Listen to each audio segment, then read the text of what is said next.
ہے میرے نام اعمال رب کی طرف پیش کر دیے جائیں گے، تو جو ایک دوسرے سے قطع تعلق ہو، گفتگو نہ کرتے، ان کی مغفرت نہیں ہوتی، یا اس طرح کے جو بھی سوالات ہوتے ہیں، تو کچھ لوگ جو ہے اسٹیٹس پہ لگا دیتے ہیں، WhatsApp status, Facebook status, Messenger status, Twitter status, Instagram status, YouTube status, videos upload کر رہے ہوتے ہیں۔ کس حوالے سے کہ بھئی مجھے معاف کر دینا، مجھ سے کوئی خطا ہو گئی ہو، آپ سے ملا ہوں تو کوئی گناہ ہو گیا ہو، کوئی بھی آپ سے جو ہے بات چیت ہو گئی ہو، آپ کو برا لگا ہو، دل سے معاف کر دیا، دل سے معاف کر دینا، دل سے معاف کر دینا، اس طرح کی بات ہوتی ہے۔ کس سے؟ جن سے کبھی واسطہ بھی نہیں پڑا ہوتا، جن سے کبھی تعلق بھی نہیں پڑا ہوتا، جن سے کبھی ملاقات بھی نہیں ہوتی، کیونکہ لاکھوں کی تعداد فیس بک پہ آپ دیکھ رہی ہوتی ہے، ہزاروں کی تعداد یوٹیوب پر، تو وہ لوگ اس سے ملاقات بھی نہیں، اور ان سے معافی مانگ رہے ہیں۔ یعنی اس بندے کی کتنی بے وقوفانہ پالیس کو کہا جائے گا کہ جن سے تعلق بھی نہیں پڑا، ملے بھی نہیں، ملاقات بھی نہیں، اسٹیٹس پہ لکھ دیا کہ مجھے معاف کر دینا، مجھے معاف کر دینا، مجھے معاف کر دینا۔ سمجھانے والی بات پتہ میں کیا کرنے لگا ہوں؟ دھیان سے سننا، کان کھول کے، دل کے کانوں سے میری بات کو اب سننا۔ کیا کہ ماں ناراض ہوتی ہے، وہ گھر کے دوسرے کمرے میں بیچاری رو رہی ہوتی ہے، اولاد کو شرم تک نہیں آتی کہ وہ اپنی والدہ سے جا کے معافی مانگے، فیس بک واٹس ایپ پہ اسٹیٹس لگا لگا کر دوسروں سے معافی مانگ رہا ہے، اپنی ماں سے معافی نہیں مانگتا جس سے ناراضگیاں اس نے کی ہوئی ہوتی ہے۔ پہلی بات۔ دوسری بات، کبھی بھی سسٹر کے گھر اس کا بھائی نہیں جاتا۔ کچھ لوگ ہیں جاتے ہیں، کچھ جاتے نہیں ہیں۔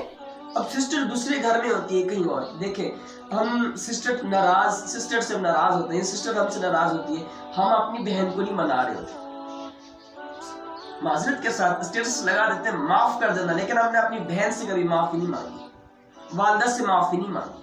بڑا بھائی ناراض ہے، چھوٹا بھائی ناراض ہے، اور رشتہ دار ناراض ہے، ہم ان سے معافی نہیں مانگ رہے۔ یار یہ کیسے معافی کا ہم ایک رواج کھول رہے ہیں؟ یہ کیا ایک جو ہے ہم اسٹیٹس لگا رہے ہیں کہ یار میری یہ غلطی ہے، مجھے معاف کر دیں۔ دیکھیں جن سے آپ کی خطائیں سرزد ہوئی ہیں، ان سے معافی مانگ کر اپنا ایمان مضبوط کریں، اور رب کی بارگاہ میں مقبول بندے بن سکتے ہیں آپ۔ اور دوسری بات، والد ناراض ہوتا ہے، باپ جس نے ساری زندگی زمین پر ایڑیاں رگڑ رگڑ کر کما کما کے اپنی اولاد کو اپنے پاؤں پر کھڑا کرتا ہے، یہی اولاد اپنے باپ سے معافی مانگنے کے بجائے اسٹیٹس لگا دیتی ہے کہ مجھ سے کوئی خطا ہو گئی ہو تو مجھے معاف کر دینا، فیس بک پہ مجھ سے کوئی غلطی ہو گئی ہو مجھے معاف کر دینا، میں آپ سے ملا ہوں کبھی کوئی غلطی ہو گئی تو مجھے معاف کر۔ دیکھیں یہ بات بڑی سوچنے اور سمجھنے والی ہے۔ یہ ماہ شعبان میں ایک بات چل جاتی ہے کہ مجھے معافی کے اسٹیٹس بنے ہوئے نظر آ رہے ہوتے ہیں۔ ان سے معافی مانگے جن سے آپ کی عزت بنے، ان سے معافی مانگے جن سے آپ لوگوں کو مقام ملے، ان سے معافی مانگے جن کے دل معاف کرنے سے آپ کو خوشی ہو۔ دیکھیں یہ ایسے اسٹیٹس لگانے سے کوئی معافی تلافی نہیں ہو جاتی۔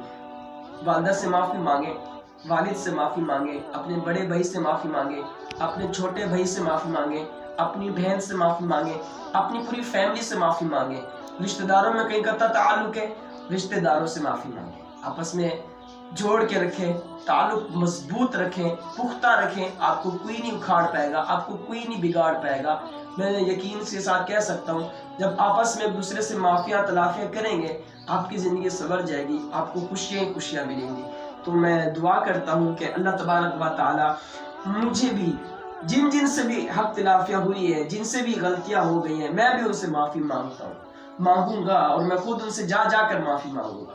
آپ سے کوئی ناراض ہے، آپ کے گھر میں سے کوئی آپ سے ناراض ہے، آپ کے رشتہ داروں میں سے آپ سے کوئی ناراض ہے، تو دیر نہ کیجیے، جتنا جلدی ہو سکتا ہے جائیں ان سے معافی مانگیں اور اپنی زندگی کو اچھا بنائیں۔